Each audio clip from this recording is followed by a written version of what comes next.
Hamdi. Assalamualaikum warahmatullahi wabarakatuh.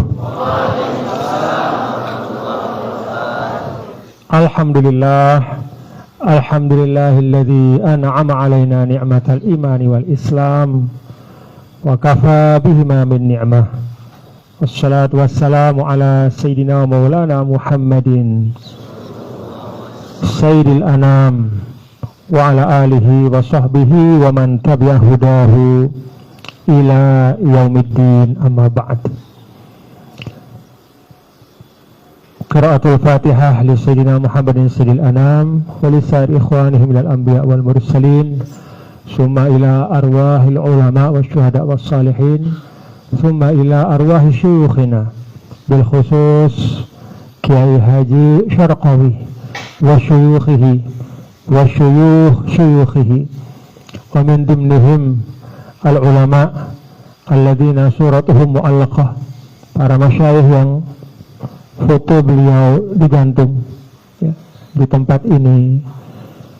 Kita bacakan Fatihah, semoga Allah Ta'ala merahmati semua masyayikh kita, askanahum fasiha jannati, menempatkannya di surga Allah Ta'ala yang maha lapang, wa ja'ala kuburahum min riyadil jannah, jadikan kubur-kubur mereka menjadi kebun-kebun surga, wa ja'alana khaira khalafin lahum, dan menjadikan kita menjadi sebaik-baik penerus untuk beliau-beliau semua. Al-Fatihah.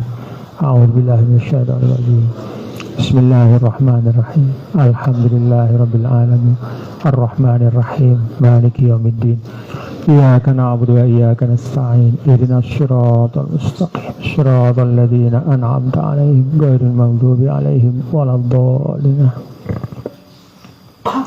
Alhamdulillah, yang saya muliakan dan sama-sama kita takzim, yaitu sahibul bait Bapak Al-Mukarram Kiai Haji Matin Syarqawi. Mudah-mudahan beliau disehatkan, diafiatkan oleh Allah Subhanahu wa Ta'ala. Para asatidz, para tokoh, para pimpinan MWC ya, Nahdlatul Ulama, pimpinan Ansor, pimpinan dari Pagar Nusa, dan seluruh para tokoh ya. Saya tidak dapat sebutkan di samping kiri kanan saya, juga di belakang, saya mohon maaf ya, saya di depan duduknya. Semuanya kita doakan beliau-beliau para pemimpin kita ini bisa menjadi pemimpin yang amanah untuk kita semua, mengurus organisasi yang merupakan warisan dari para wali-wali Allah dengan sebaik-baiknya, meneruskan pesantren yang merupakan warisan dari para ulama seamanah-amanahnya, dan mudah-mudahan juga kita semua, bil khusus antum para tulab talibat, para santri-santriwati, fatahallahu alaikum futuhal arifin.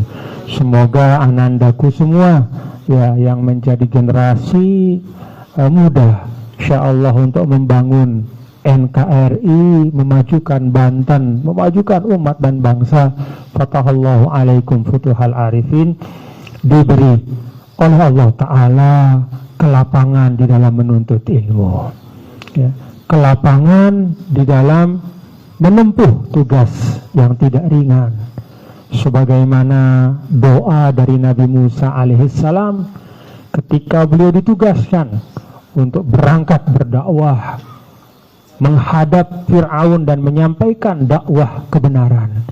Nabi Musa alaihissalam berdoa, Rabbi syrahli sadari wa yassirli amri wahlul uqdatam min lisani yafqahu qawli waj'alli waziran min ahli. Mudah-mudahan dilapangkan sebagaimana kelapangan hati dari Nabi Musa alaihissalam dan Nabi Harun alaihissalam. Alhamdulillah, Pak Kiai Matin, jazakumullah khairan katsira. Saya menyampaikan terima kasih atas penerimaan pada siang hari ini. Penerimaan yang mencerminkan inilah kita semua sebagai umat Nabi besar Muhammad Sallallahu Alaihi Wasallam, yang kalau dalam Al-Quran itu Persaudaraannya sebenarnya tidak sekedar persaudaraan keislaman, tapi persaudaraan keimanan. Karena yang namanya iman itu lebih dalam, ya. Kalau istilah para ulama, amal-amal zahir itu masuknya kepada rukun Islam, tetapi amal-amal batin itu masuknya ke rukun iman. Karena itu kita diingatkan, innamal mu'minuna ikhwah. Orang-orang beriman itu semua bersaudara. Nah, saya bersyukur anak-anakku, para santri-santriwati, ya, saya diterima oleh Buya Kiai Haji Matin Syarqawi, ya, guru dari kalian semua di Pondok Pesantren Al-Fataniyah ini. Alhamdulillah. Terima kasih sekali lagi Pak Kiai.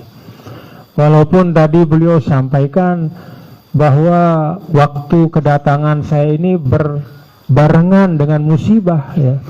Aduh, saya mohon maaf Pak Kiai ini. Kalau dalam kaidah itu ada ungkapan al-mashghul la yushghal. Orang yang repot nggak boleh direpotin lagi, gitu ya.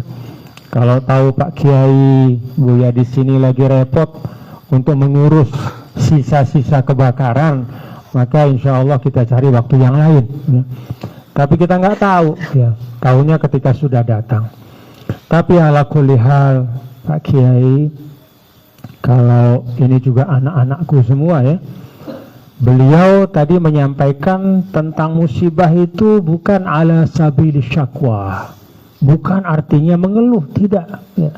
Tapi menyampaikan, ya, menerangkan keadaan.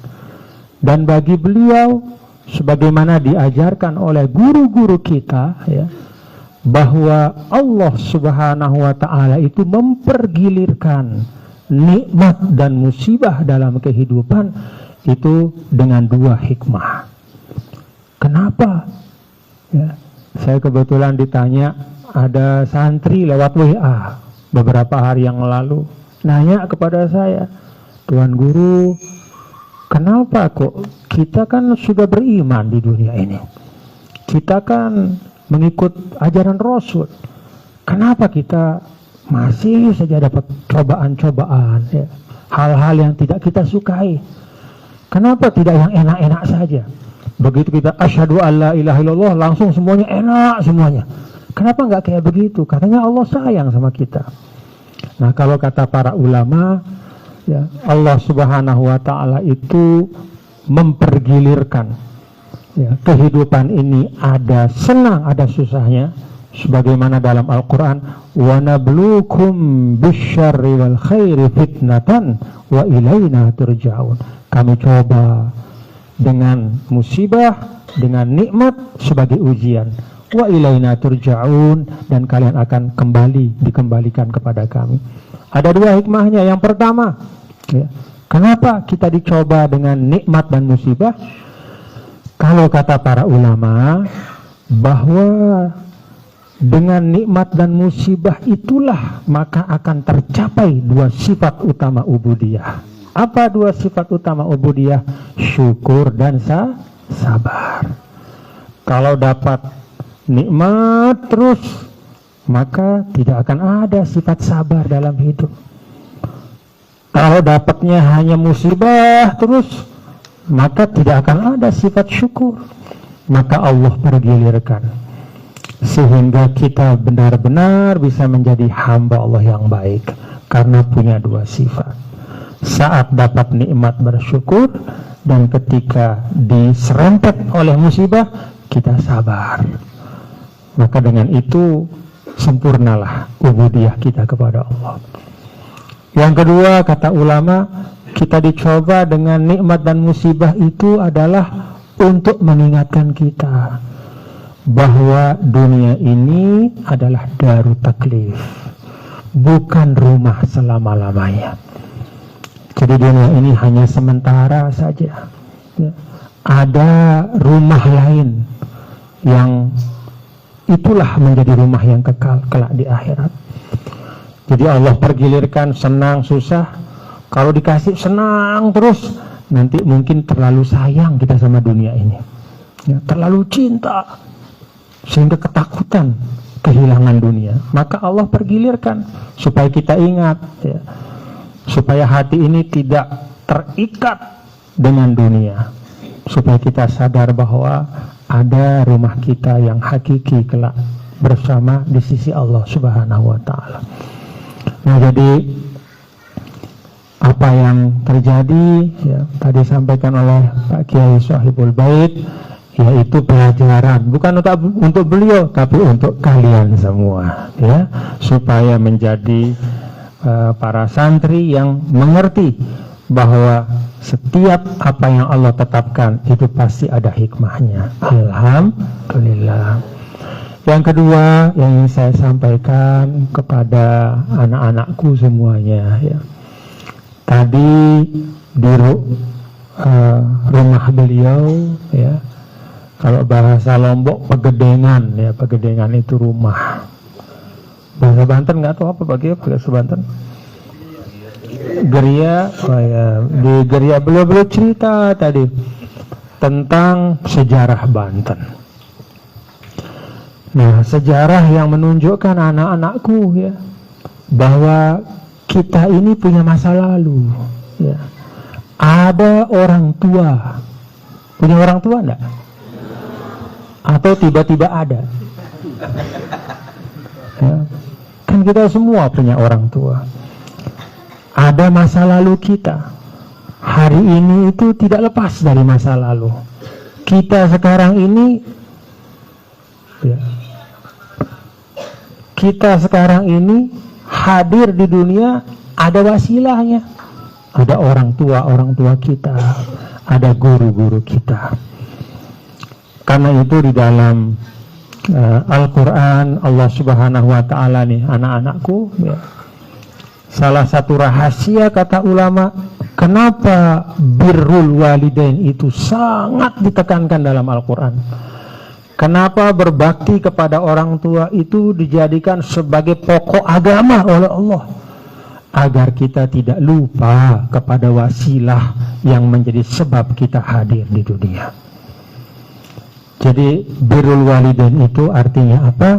Kita mengerti sejarah. Nah, tadi beliau menceritakan tentang Banten, bagaimana Banten ini didirikan oleh para ulama, ya, dari satu ulama ke ulama berikutnya. Bahkan sebelum Sultan Ageng itu banyak ulama yang telah menanam benih-benih kebaikan di Banten. Maka untuk kita, anak-anakku yang saya cintai dan saya banggakan, mari jadi penerus yang baik, ya. Nah, kalau mendengar misalnya tentang Syekh Nawawi Al-Bantani, apa yang ada di pikiran kalian, anak-anakku? Apa sosoknya itu? Apa? Orang kaya kah? Hah? Pejabat kah? Orang banyak uang kah? Hah? Coba saya mau tanya, apa yang ada di gambaran kalian, anak-anakku? Syekh Nawawi Al-Bantani, apa yang tergambar? Ilmunya, perjuangannya. Sama seperti misalnya Sultan Ageng Tirtayasa, bukan rajanya itu yang ada di kepala kita, tapi perjuangannya. Dan saya minta anak-anakku merenungkan itu. Beliau-beliau, ya, sampai kepada titik kemuliaan itu karena perjuangan. Syekh Nawawi Al-Bantani itu menjadi mulia bukan karena dia diam di rumahnya, tapi karena dia musafir dari satu kota ke kota yang lain, mencari ilmu, bersilaturahim, dan menempa dirinya menjadi orang yang kuat kepribadiannya. Karena itu, anak-anakku, ini mondok di sini. Berapa lama kuatnya mondok?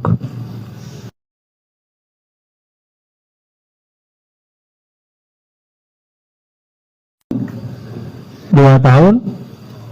6 tahun? Bagi santri mondok itu biasa. Bahkan mondok itu adalah satu syarat. Tidak ada santri yang berhasil kecuali dia mondok. Bahkan santri yang anak kiai besar pun sengaja dipondokkan oleh ayahnya supaya mendapatkan berkah, tirhal, pergi menuntut ilmu. Karena itu anak-anakku sekarang ini sudah berada pada jalur yang benar, di pondok pesantren, meninggalkan keluarga, ya, belajar bersama beliau di sini di pondok Al-Fataniyah. Insya Allah kalau ditempuh dengan sebaik-baiknya, insya Allah akan mampu meneruskan jejak dari para ulama kita. Ya. Kenapa meneruskan jejak ini penting, ya, para santri sekalian?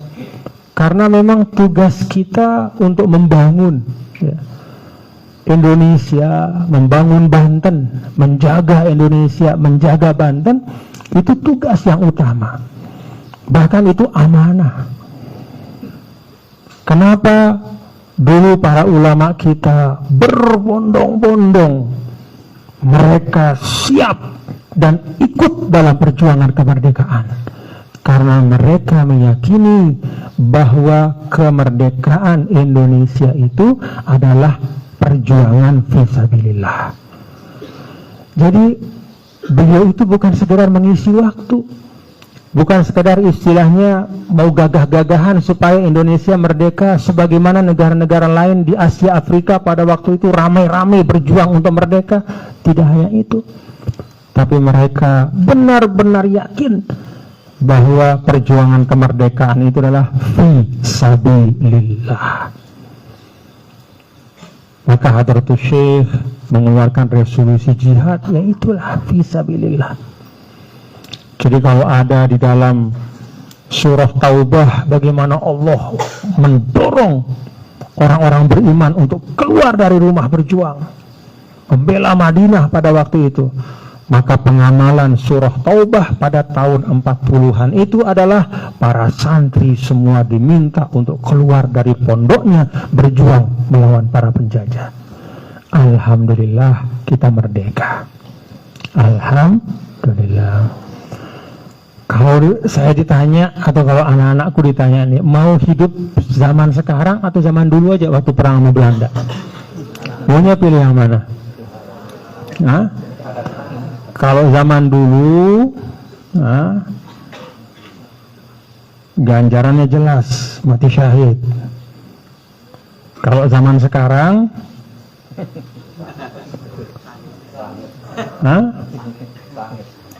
mau pilih yang mana? Kalau bisa milih dulu apa sekarang? Benar dulu. Benar dulu. Alhamdulillah kita hidup zaman sekarang, ya. Zaman sekarang ini tidak ada Belanda, ya. Belanda udah pulang ke rumahnya. Tapi zaman sekarang ini pintu jihad fisabilillah itu masih terbuka lebar. Bentuknya apa? Kita belajar sebaik-baiknya.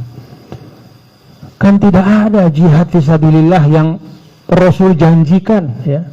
Coba, ada enggak anak-anakku baca hadis misalnya kalau pergi ke masjid sholat subuh atau sholat maghrib lalu semua isi laut itu beristighfar untuk kita? Ada enggak? Enggak ada. Hanya penuntut ilmu saja. Kata Rasulullah SAW, beristighfar untuk para penuntut ilmu hatal hitan, sampai ikan-ikan di lautan. Hanya untuk penuntut ilmu. Kenapa? Karena demikian besar arti menuntut ilmu, jihad yang luar biasa untuk umat Islam. Karena itu alhamdulillah, walaupun kita tidak mengangkat senjata hari ini, tapi keberadaan anak-anakku selama di pondok pesantren Al-Fataniyah ini dihitung sebagai jihad fisabilillah. Alhamdulillah. Tapi ini mudah-mudahan jihad yang tidak boleh berujung dengan kematian, ya. Harus berjihad yang ujungnya adalah kalian selesai mendapatkan ilmu yang barokah. Jadi yang ingin saya sampaikan anak-anakku bahwa abwabul jihad maftuhah, pintu perjuangan fisabilillah itu terbuka. Bukan dengan mengangkat senjata, bukan berdemo di tengah jalan, bukan berteriak-teriak mengaku paling Islam, tapi jihad kita adalah menjadi orang yang berilmu dan merubah daerah bangsa kita menjadi bangsa yang lebih maju. Mudah-mudahan amin ya rabbal alamin. Nah karena itu anak-anakku, saya minta dan saya ajak kalian semua untuk yang pertama, tuqaddiruna anfusakum. Apa arti tuqaddiruna anfusakum? Hargai diri kalian ketika menuntut ilmu. Jadi kalian menuntut ilmu ini jangan disia-siakan waktunya. Dulu saya waktu belajar di Mesir, ada saya lihat sebagian yang gak mau belajar. Ya, di sana main-main aja. Lama-lama akhirnya ketika sudah pulang, saya lihat seperti menyesal, tapi kan tidak ada artinya. Jadi tuqaddiruna anfusakum, hargai ya. Kalian menuntut ilmu ini, hargai diri kalian. Bagaimana menghargai diri kalian? Menghargai tempat kalian menuntut ilmu, menghargai pondok pesantren tempat kalian belajar, menghargai para guru dan para pembimbing yang ada, dan menghargai ilmu yang kalian pelajari. Itu yang pertama. Yang kedua, anak-anakku, ya, ilmu itu ya, akan datang kepada orang yang memang mencarinya dengan sepenuh hati. Kalau kita mencari ilmu dengan sepenuh hati, ilmu itu akan datang menghampiri kita. Karena itu jangan setengah-setengah. Nih Pak Kiai, dengan guru-guru yang ada, serap ilmunya sebanyak-banyaknya. Jangan sia-siakan waktu untuk terus bertanya. Ya. Syifa'ul ai as-su'al. Obat dari ketidaktahuan itu cuma satu, nanya. Tanya. Beliau jalan, tanya apa yang kalian nggak tahu, tanya ilmu. Itu kunci. Jadi manfaatkan ya, keberadaan kalian benar-benar ya, untuk belajar dengan baik. Anak-anakku yang saya banggakan ya, satu hal yang patut disyukuri, alhamdulillah. Jadi Pak Kiai sampaikan, semua guru-guru kita yang fotonya ada, lukisannya ada di sini, beliau-beliau ini adalah para ulama ahlus sunnah wal jamaah. Alhamdulillah. Ahlus sunnah secara sederhana adalah orang-orang yang menjaga sunnah Nabi kita, Nabi besar Muhammad SAW, qaulan, fi'lan, takriran, sulukan, mengikuti tuntunan Nabi. Tidak hanya sekedar ucapan, tapi juga cara Nabi dalam berdakwah bagaimana. Ahlus sunnah mengikuti teladan Nabi dalam bergaul dengan orang yang bukan muslim. Bagaimana kita menyikapi? Apakah kita usir mereka? Apakah kita benci mereka? Apa begitu cara Nabi? Mari kita lihat. Oh, ternyata Nabi kita, Nabi besar Muhammad SAW bukan seperti itu ya. Jadi Nabi ketika di Madinah bersama dengan orang-orang yang tidak sama akidahnya, itu tetap mengulurkan tali persaudaraan sebagai sesama manusia. Nabi SAW sampai bahkan pernah dalam riwayat sampai beliau menjenguk ya, ada anak muda ya. Orang itu, anak muda ini pemuda, dia bukan muslim, dia orang Yahudi di Madinah. Anak muda ini sering datang ke rumah Rasul untuk membantu. Ada pekerjaan-pekerjaan rumah. Ya, rumah Nabi itu sederhana, mungkin kalau ada bolong-bolongnya diperbaiki, ada hal-hal yang perlu dibersihkan sama anak muda itu. Tiba-tiba berapa lama anak itu tidak datang, Nabi tanya, mana dia? Oh, sakit, dijenguk oleh Nabi. dijemuk, untuk menunjukkan bahwa Islam itu selalu mengulurkan tali persaudaraan. Jadi ahlus sunnah itu artinya bukan hanya meneladani, mengikuti ucapan Rasul, tapi juga bagaimana beliau membangun masyarakat. Wal jamaah, ya. Wal jamaah itu menunjuk kepada satu keadaan, ya. Di mana dulu Sayyidina Hasan, ya, pada saat ribut, ya, dunia Islam, ya, setelah meninggal Sayyidina Ali, kemudian terjadilah, ya, katakanlah ada keributan, ya, antara yang ingin supaya keturunan Sayyidina Ali yang menjadi pemimpin, ada yang ingin tidak usah, tapi Sayyidina Muawiyah yang jadi pemimpin. Lalu Sayyidina Hasan melihat kalau begini terus-terusan ribut, ya, konflik, maka umat akan lemah. Lalu Sayyidina Hasan melepaskan dan menyerahkan kepemimpinan. Dah, saya lepaskan. Karena beliau melepaskan, maka kemudian menjadi satulah umat Islam, ya. Jadi kata jamaah itu artinya apa? Menjunjung tinggi persatuan. Karena itu ulama-ulama kita tidak suka berkelahi. Ulama-ulama kita itu tidak suka mencari-cari masalah. Ketika ulama-ulama kita datang misalnya, diajarkan oleh Wali Songo, diteruskan oleh para masyayikh kita di Jawa, di Banten, di mana-mana. Kalau dia berdakwah, dia berjumpa dengan orang yang masih belum mengerti Islam, dia tidak mengatakan, kamu ini bodoh, kamu ini sesat, kamu ini masuk neraka. Tidak pernah. Karena Rasul tidak pernah mengajarkan begitu. Sebaliknya, mereka berdakwah dengan cara yang baik. Kenapa? Supaya masyarakat tidak terpecah belah. Itu esensi dari wal jamaah. Jadi ahlus sunnah wal jamaah itu mengikuti teladan Rasul Shallallahu Alaihi Wasallam, ucapan, perbuatan dan dakwahnya, serta menjunjung tinggi persatuan, tidak mau melihat perpecahan. Alhamdulillah. Coba bayangkan anak-anakku, ya, kalau misalnya pemahaman Islam yang datang ke Indonesia bukan Ahlus Sunnah wal Jamaah, ya. Sedangkan Indonesia ini suku-sukunya banyak. Saya misalnya dari Lombok, sukunya itu suku Sasak, ya.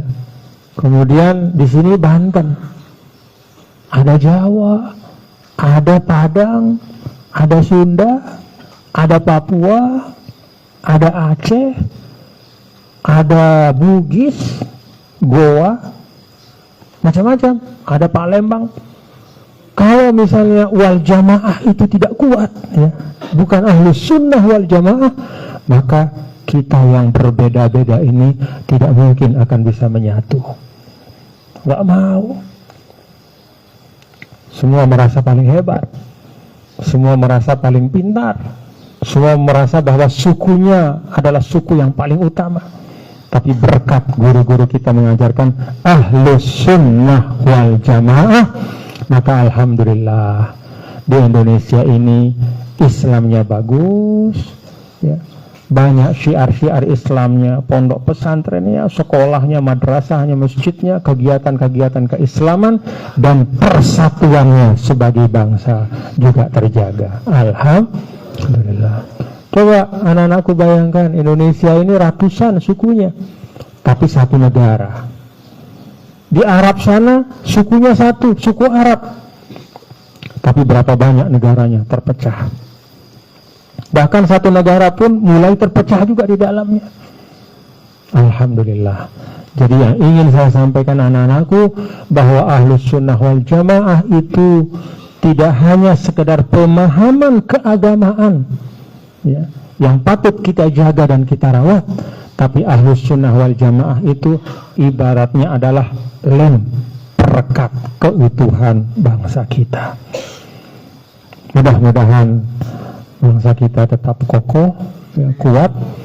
Karena itu anak-anakku, para santri-santriwati, saya pesan mengerti betul tentang ahlus sunnah wal jamaah itu. Apa nilai-nilainya, apa teladan-teladannya, bagaimana pengamalan-pengamalan yang telah dicontohkan oleh para ulama kita.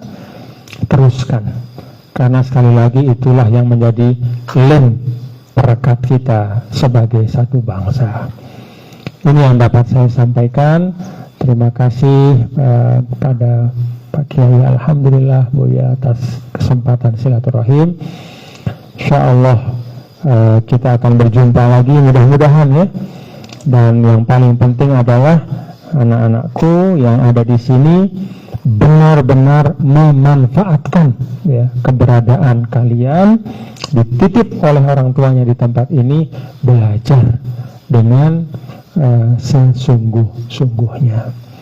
Demikian yang dapat saya sampaikan. Terima kasih. Wallahul muwaffiq ila aqwamit thariq. Wassalamualaikum warahmatullahi wabarakatuh.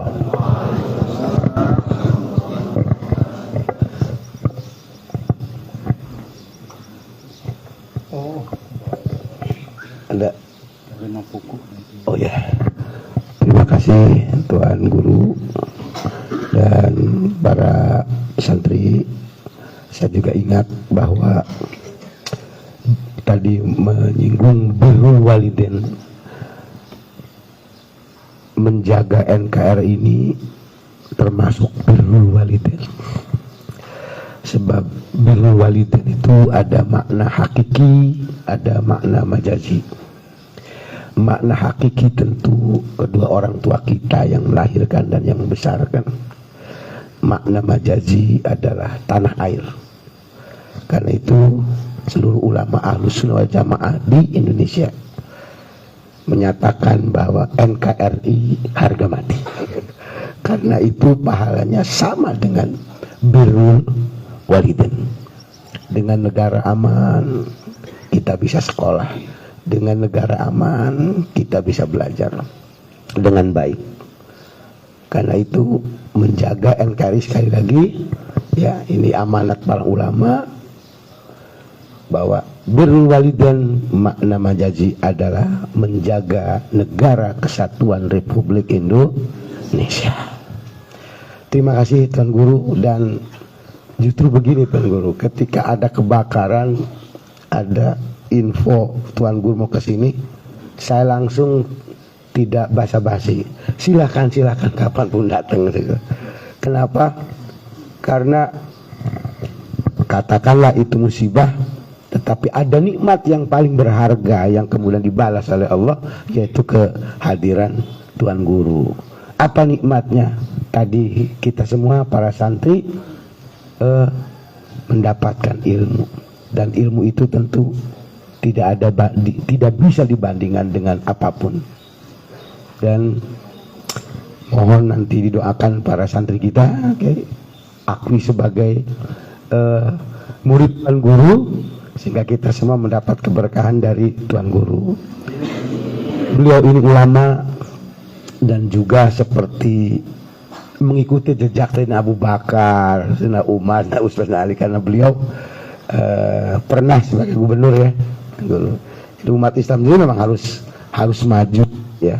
Karena itu kami tadi menceritakan itu, saking mohon maaf bila penerimaan kami ini kurang begitu meriah gitu Guru, karena kepengen kita kedatangan seorang ulama, kita ajarkan pada santri siapapun mereka, ulama adalah warasatul Anbiya yang wajib kita hargai, makanya kita curi ilmunya.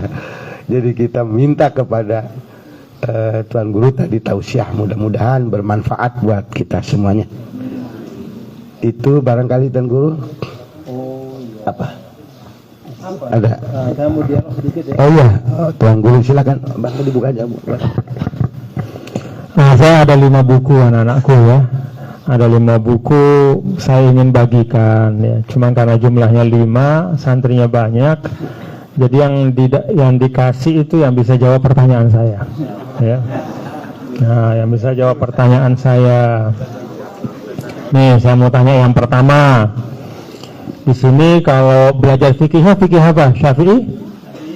Fikih Syafi'i. Nah, siapa yang bisa jawab ya? 4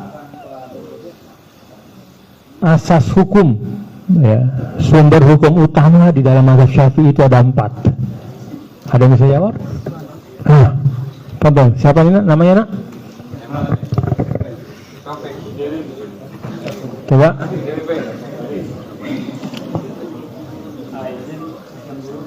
Ya. Cek, izin Tuan Guru jawab. Ya, 4 prinsip utama apa? Sumber hukum utama. Sumber hukumnya ialah pertama Al-Quran, Ya. Al-Hadis, Ijma' dan Qiyas. Alhamdulillah. Siapa namanya? Taufik Hidayat. Taufik Hidayat. Udah bagusnya namanya. Wabillahi taufik wal hidayah. Taufik Hidayat, barakallahu fikum nih. Ini untuk yang lain ya, jadi dipahami betul yang disampaikan oleh Taufik Hidayat tadi, bahwa sumber hukum itu bukan hanya Al-Quran hadis, ya, tapi juga ijma' dan qiyas. Nah, yang kedua nih saya mau tanya, ada yang belajar hadis nggak?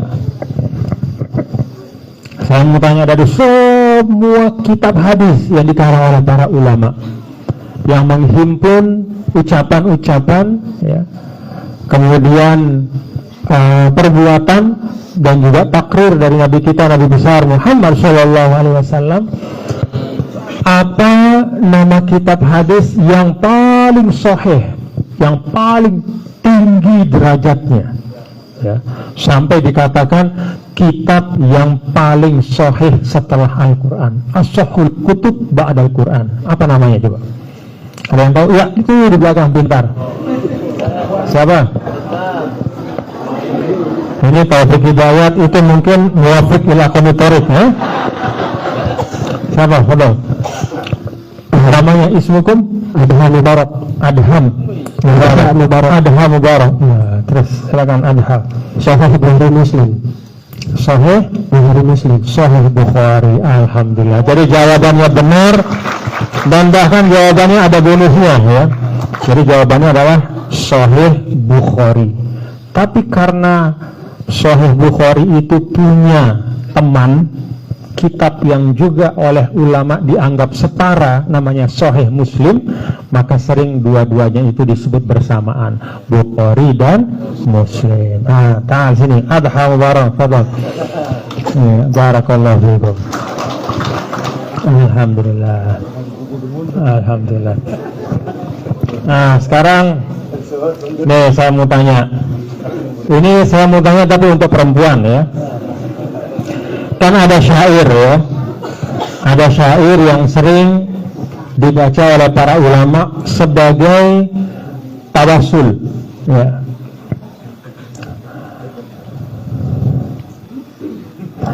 Sebagai tawassul, doa.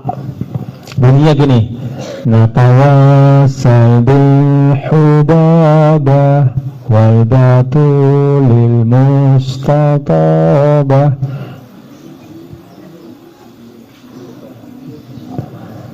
Saya mau tanya, siapa yang dimaksud dengan hubabah di situ?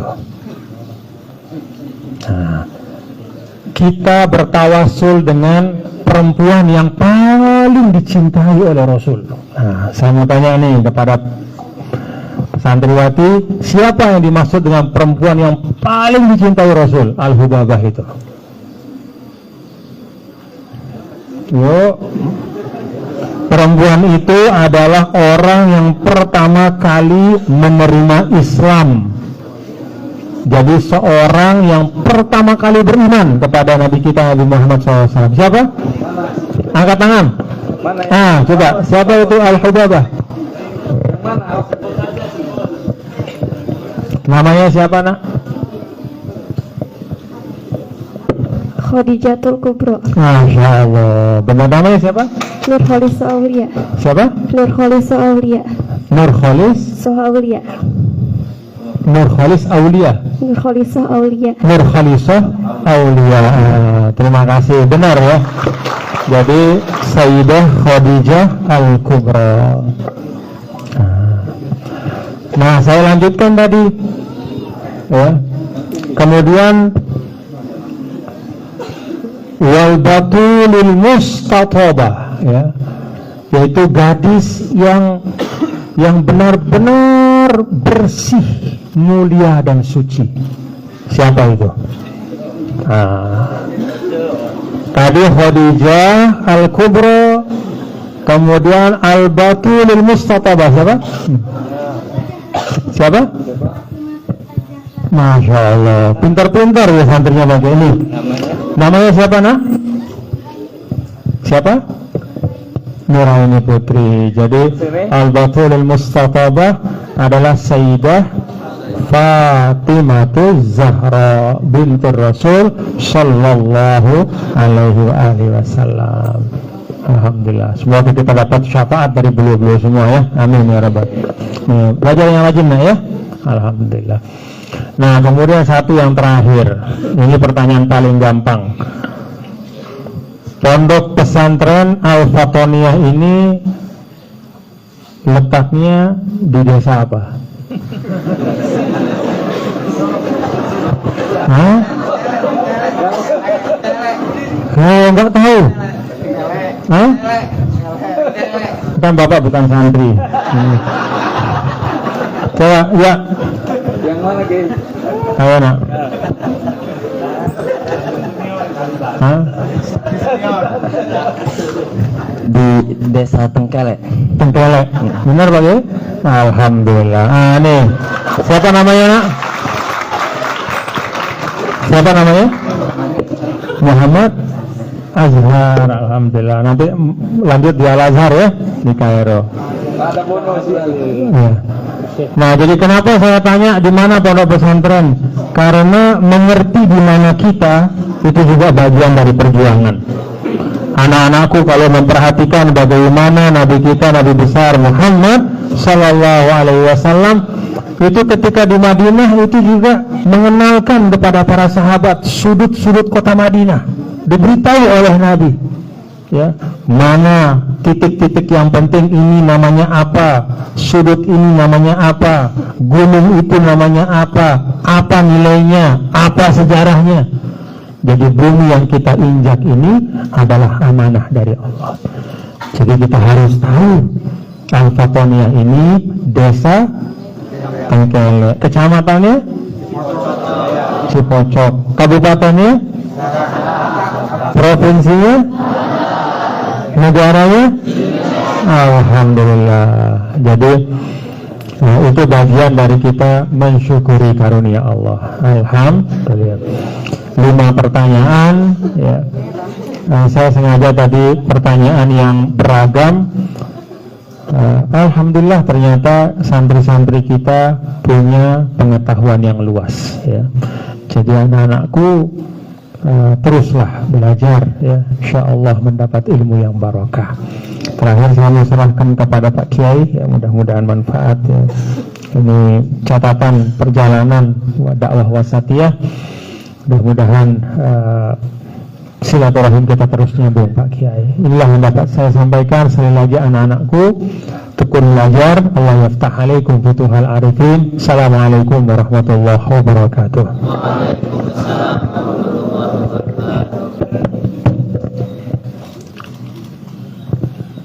Terima kasih kepada Tuan Guru dan mohon ridhonya apa tadi yang disampaikan, ilmu pengetahuannya. Mudah-mudahan santri dan kita semua bisa mengamalkannya sebagai bagian dari yang sudah diijazahkan oleh Tuan Guru ya gitu. Barangkali kita juga pengen punya kenang-kenangan nanti foto bersama ya. Tapi sebelum itu mari kita tutup acara ini dan kita doakan Tuan Guru selalu sehat dan diberikan umur yang panjang. Umat masih sangat membutuhkan ilmu beliau. Kita tutup bersama-sama dengan membacakan hamdalah. Alhamdulillahirabbil alamin. Terima kasih.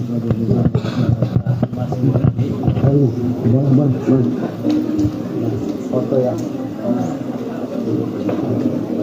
Ini catatan perjalanan. 1, 2, 3. 1, 2, 3. Foto bersama aja. Yang lain duduk nggak apa-apa di depan sini. Terus